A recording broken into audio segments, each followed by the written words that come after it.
It's Thursday, May the 13th. I'm a day late on my fishing report. I've been busy after fishing with honeydews, but I'm getting caught up on them. But anyways, the lake levels just got down to 918.9. It's down about 6 inches. They still got floodgates open. Beaver still dumping in the Table Rock. So, and plus they got some generators going. There's a lot of water flow. The water throughout the lake is in really good shape. You got different colored water pretty much all over the lake. You know, the upper rivers are really starting to clear up, but there's more mud, I think, coming into James and from this rain we had this weekend. But Campbell Point area seems to be really stained up, and that's the mud that came down from the Kings River. But you can get above that and it's clearer. But, you know, there's just a ton of different bites going on. Water temperature's still about the same. It's, you know, mid-60s, but these 40-degree nights, we just really can't seem to gain any water temperature. And I'm still not seeing much of any sign of shad spawn yet. Some days we've got a good topwater bite. It's really hit or miss. But when we are catching them on top, I think I'll just kind of start out from the first of the week. We had that Anglers in Action tournament this past weekend. A lot of really good weights caught. And like I think I told you last week, I've been in that 13 to 14 pound range, so I've been pretty consistent. I just haven't been able to get any big bites. But we had, I think, 15 keepers in that tournament, and pretty much everything we caught, I think we caught 1 or 2 on a spinnerbait, but everything else came flipping. And we were up in the James, and we started at the mouth of the James and fished quite a ways up above Cape Fear. Pretty much caught fish just about everywhere we went, had a limit pretty quick, and pretty much culled all day long, just couldn't get that big bite. But depending on the watercolor, a couple different things we were throwing. This is a bait that Big Bite makes, and it's a lot like I used to throw them years ago. Lake Fork made them. It's a craw tube. It's just like a tube, but it's got, you know, little legs like a beaver.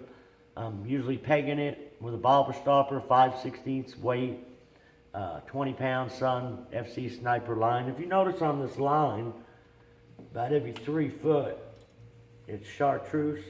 That's for like when you get old like me and you have trouble seeing your line.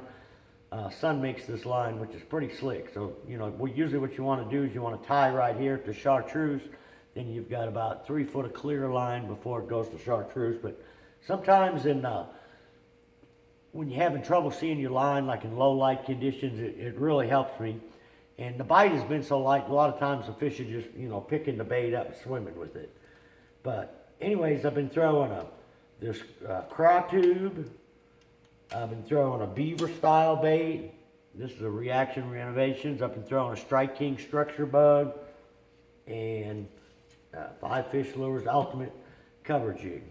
Okeechobee craw, and depends on the water clarity what bait I'm using. The Okeechobee craw is pretty versatile. It's good in the fairly clear water, but we get real dirty water, the brown. I like to go to that black neon on that craw tube. But you know, there's tons of bushes in the water, and we did flip a few fish out of bushes, but the key for us that particular day, and every day changes, but the fish seemed like they were on, whether it was a sycamore tree or a hardwood, and even a willow, but they weren't in the heart of the bushes. They were, if there was a tree that was behind the bushes, 1.5 to 2 foot of water was all it needed to have on it. That's where the majority of our fish came. The problem with the water at the level that it was, we could see a lot of trees that we needed to be flipping and pitching to, but we couldn't hardly get to them. But the ones we could, when you got in the right areas, you know, you could get several bites out of them. Like I say, every once in a while we would get one out of the center of a bush, pretty much, you know, pitch right in the heart of it, work it once or twice, and it's not a very aggressive bite in the bush. You know, you just feel a little tick or a little pressure. Now, when you get up around the base of them trees, those fish were real aggressive. And we also caught some on spinnerbaits. But I went back up in that same area today and really struggled to get a flipping bite. You know, Table Rock's really good about that. Catch them a certain way one day, do the same thing the next day, and not a fish to be found. But anyways, there's a lot of different things to do. I think Sunday we went up and we caught them on the Upper James. We caught them on a square bill of 1.5 and a 2.5 and a Spro Little John. Also caught some fish on a spinnerbait and a few flipping. And Monday we went down by the dam and had a really awesome topwater bite for a smallmouth. What we was catching them on, I think we caught one or two on a walking bait, but the majority of them came on wake baits, whether it be like a Berkeley, surge shad.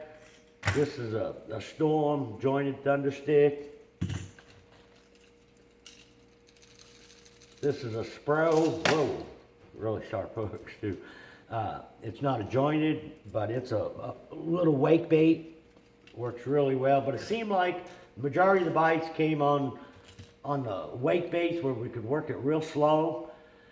And they were in the spawning coves. They were out a little deeper, out around the ends of docks. Every once in a while they were herding shad up.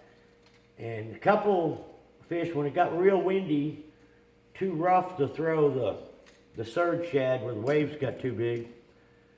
I like to throw a big spook, a sexy dog. This is one that Spro is making. It's similar to Sammy, but it's bigger. Got a real loud rattle in it. Works really good when you got a big chop on the water where the wake baits kind of get lost in the waves. But, that topwater bite's hit or miss. I mean, we've caught topwater fish every day for the past week. Some days it's only 2 or 3 keepers. Other days it might be 6 or 7. And Monday it worked throughout the day on and off. I think if that water temperature would get up a little bit more, where them shad are spawning, that topwater bite will be better. That bait will get up around them docks. But also we've been able to catch them on Ned rigs when topwater bite stops. You'll see I got baits all over the place, but like a PBJ, Ned rig. I've been catching them on a green pumpkin orange tube or a puke. Excuse me. A lot of these fish have been coming from the outside of the bushes, out to as deep as about 12 feet. Some out there's 15 foot when it gets real slack, and it depends what area of the lake. Now, if you get from the dam headed up towards Long Creek, the moss is really bad. Now, I fished Indian Point area a couple days. The moss wasn't bad at all. From Indian Point to Kimberling. You get back up around Baxter, the moss gets real bad again. Seems like you get up around Campbell Point, the moss is better.